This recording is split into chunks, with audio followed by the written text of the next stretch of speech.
Hai semuanya, Assalamualaikum.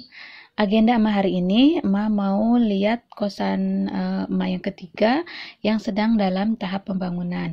Semoga ada perkembangan yang baik ya. Yuk kalau mau ikut. Udah sampai Mams, dan ini adalah perkembangan per hari ini ya, sudah seperti ini. Emak memulai bisnis kosan ini kurang lebih tahun 2016. Ya, Emak mau sedikit cerita ya tentang Emak memulai bisnis ini. Hai, Assalamualaikum warahmatullahi wabarakatuh. Nah sahabat, bisnis kosan merupakan salah satu bisnis yang paling menguntungkan. Bukan hanya menguntungkan, tapi bisnis yang paling mudah. Dan bukan hanya mudah, tapi bisnis yang paling enak. Kita cuma tinggal duduk, nunggu setoran di rumah, tinggal ibadah yang tenang, uang mengalir begitu saja. Tapi memang kebanyakan orang berpikiran bahwa bisnis kosan itu perlu mengeluarkan biaya yang banyak. Memang tidak salah, dan memang kalau kita punya uang banyak dan yang cukup, itu akan lebih mudah. Tapi tidak selalu bisnis kosan dimulai dengan dana yang besar, seperti saya ini. Dan tidak sedikit orang yang memulai bisnis kosan ini dengan modal yang kecil. Contohnya saya memulai bisnis kosan hanya dengan modal 70 juta rupiah di tahun 2016. Jadi bagaimana kita bisa membaca peluang dengan baik? Bagaimana kita bisa melihat apa yang ada di sekitar kita menjadi uang? Berdasarkan pengalaman saya, maka saya akan berbagi tips bagaimana memulai kosan. Yang pertama, tipsnya adalah kita harus pede, jangan ragu-ragu, kita harus yakin. Jadi kita harus punya ilmu dulu sebelum memulai. Kita harus banyak artikel. Jadi ilmu itu nggak selalu harus kita pengalaman dulu. Kita bisa menggali ilmu dari orang lain. Apalagi sekarang zaman canggih, zaman informasi, zaman teknologi canggih. Informasi bisa kita dapatkan dari mana saja. Dari Google. Hanya dengan HP yang sangat sederhana dengan murah sekarang bisa kita googlean asal kita. Jadi langkah pertama dalam bisnis kosan adalah satu, kita harus pede, kita harus yakin, kita harus punya cita-cita bahwa cita-cita kita ini benar sesuai dengan jalan yang diridhoi oleh Allah. Satu. Dan keduanya, kita harus mempunyai niat bahwa kita jika punya rezeki yang cukup, maka harus membagikan sebagian rezeki kita kepada orang yang membutuhkan. Karena dalam Islam ada 2,5% jatah dari rezeki kita, kelebihan rezeki kita untuk orang yang membutuhkan. Nah, keduanya, yang paling penting setelah niat dan pede adalah kita harus menentukan lokasi yang strategis. Kalau kita sudah punya lokasi yang strategis, itu modal utama yang paling besar menurut saya. Apalagi kalau lokasi strategis itu adalah berada di tempat tinggal kita, lebih enak karena kita bisa gampang mengelolanya, kita bisa mengontrolnya. Jadi usahakan si bisnis kita itu dekat dengan rumah kita. Kalau enggak, ya bisa, kalau lebih baik lagi adalah bersatu atau bersebelahan. Kalau tidak, lebih baik lagi adalah bersebelahan. Tapi kalau bersatu itu masih kurang bagus ya. Jadi privacy kita nggak ada. Apalagi kita punya anak. Jadi privacy anak kita juga nggak ada. Jadi langkah yang kedua adalah harus punya lokasi yang strategis. Itu modal yang paling besar menurut saya. Kalaupun tidak di lokasi kampus, Anda bisa memilih di tempat yang banyak perkantoran karena yang kos pegawai juga banyak, nggak sedikit. Kalau Anda tidak punya lokasi yang strategis dekat kampus atau dekat perkantoran atau dekat Anda cari yang padat penduduk. Tetapi kalau Anda mendapatkan lokasi yang ketiga yaitu di tempat padat penduduk, sebaiknya Anda jangan pilih kosan, tapi pilih bisnis kontrakan. Itu yang lebih laku, lebih mendekati. Tips yang ketiga adalah modal kita adalah bangunan. Jadi setelah kita punya uang untuk membangunnya, pikirkan matang-matang bentuk bangunan yang sesuai dengan anak kos yang paling disukai anak kos seperti apa. Jadi banyak survei atau banyak tanya sama anak kita, sama teman-teman anak kita. Mereka kan usianya usia muda, usia anak kuliah. Jadi mereka bisa memahami meskipun mereka belum kos. Apa sih mereka inginkan? Misalnya kamar mandi di dalam gitu. Terus dekat dengan jalan, dekat dengan yang jual sembako gitu ya, dekat dengan tempat fotokopi, pokoknya dekat dengan fasilitas-fasilitas umum yang mendukung kegiatan anak-anak mahasiswa. Nah, bangunan ini sangat penting, Mams. Soalnya kadang-kadang anak-anak kalau bangunannya tidak sesuai atau misalnya terlihat kumuh atau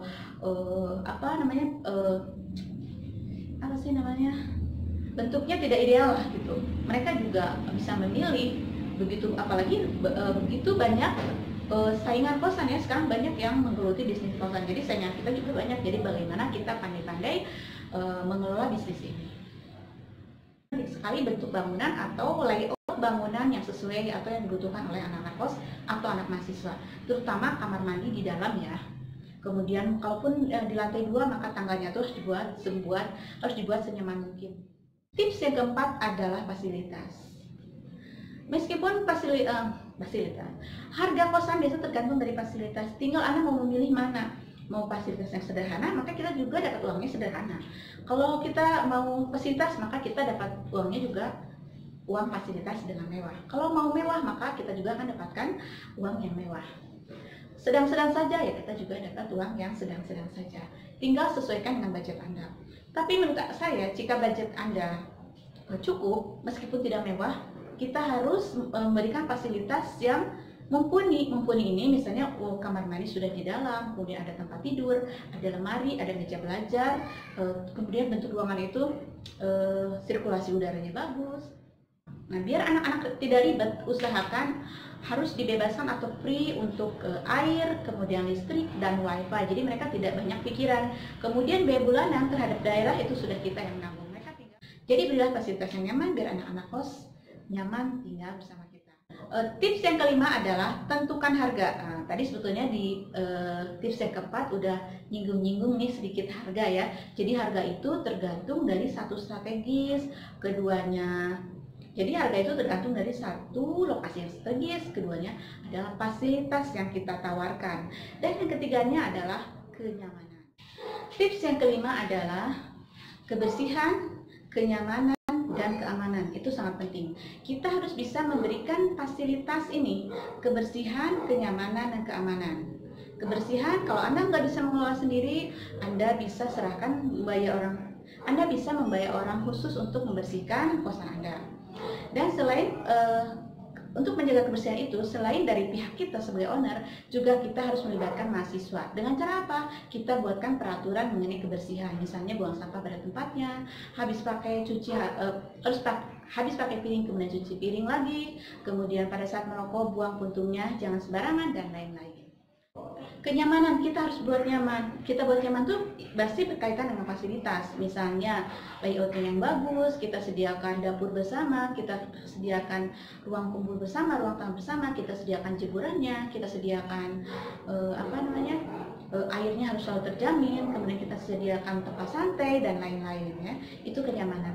Sedangkan keamanan, kita harus pastikan bahwa kosan kita ini aman dari jangkauan maling misalnya. Jadi kita harus pastikan bahwa lingkungan kita itu aman, atau bisa juga dibantu dengan memberikan fasilitas CCTV. Sekarang CCTV yang murah juga banyak ya, cuman mungkin dengan sedikit keterbatasan, tapi masih lumayan, masih bisa memantau apa yang terjadi di dalam kosan atau memantau kegiatan anak-anak di kosan. Itu adalah tips yang kelima. Dan tips yang keenam adalah harga. Nah, tadi harga udah sedikit-sedikit disinggung ya, bahwa untuk menentukan harga kita tergantung dari lokasi kita, apakah strategis atau tidak, terus bangunan kita, kualitas bangunannya, layout bangunannya, terus fasilitas yang ada, kemudian keamanan, kenyamanan, kebersihan. Dan jangan lupa, selain yang sudah disebutkan tadi, yang menentukan harga juga adalah pesaing kita. Ya, harga kosan di sekitar kita rata-ratanya berapa. Kalau untuk yang pertama kita kasih harga sedikit di bawah untuk yang pertama sambil kita lihat keadaan. Nanti tahun pertama kalau kita belum yakin bisa untuk menentukan harga, nggak usah naikkan dulu. Tahun ketiga kita harus berani mulai menaikkan harga, tentu dengan pertimbangan nggak asal. Nah, itu tiba-tiba berapa persen gitu. Jadi harus bijaksana juga supaya anak mau memperpanjang kosnya di rumah kita. Dan tips yang terakhir ada tips yang keenam, yaitu promosi. Meskipun lokasinya sudah bagus, kemudian bangunannya bagus, fasilitasnya lengkap, keamanan kenyamanan sudah terjamin, kalau tidak ada promosi, orang mau tahu dari mana bahwa kita menyediakan jasa kosan dengan fasilitas baik dan harga murah. Jadi kita harus promosi. Promosi yang paling murah dan paling mudah adalah kita dengan memasang pengumuman, stiker atau pamflet.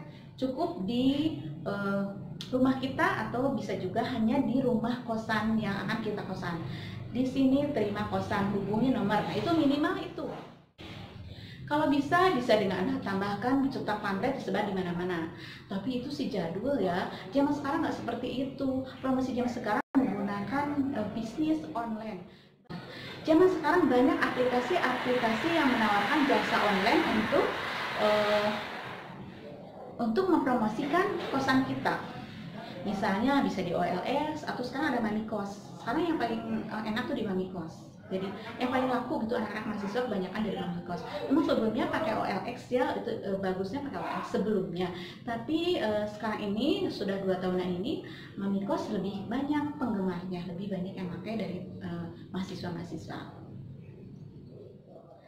Jadi itu Mas, jadi promosinya juga zaman sekarang tinggal kita duduk ya, tinggal kita main jari-jari dengan HP, kita bisa informasi kosan kita bisa dibaca dimanapun mereka si user itu berada.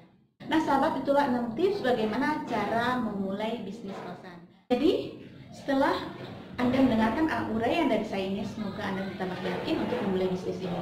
Jangan biarkan uang Anda atau tidur saja di tabungan Anda.